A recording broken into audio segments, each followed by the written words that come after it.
Panghalo ko sa fish egg roll.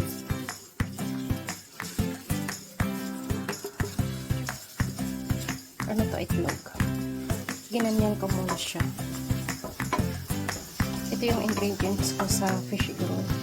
Isda, bawang, sibuyas, carrots, jalapeno, peppers, processed words, cabbage, bagu beans, kangkong, and green peas. Yan, naglagay na ako ng mantika, guys. Spread ko lang.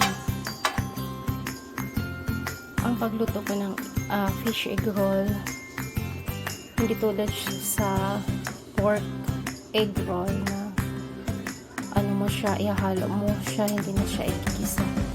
Ang fish egg roll, iba ang process ko. Nagigisa muna ako ng bawang. First bawang.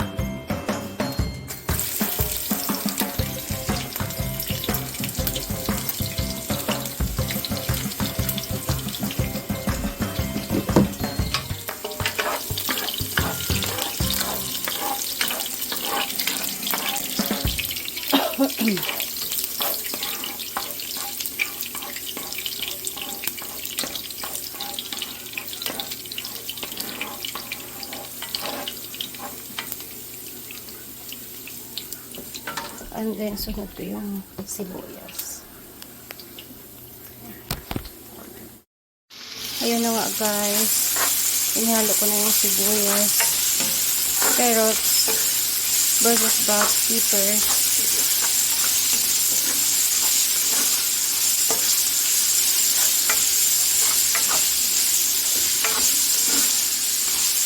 half cook lang to, guys.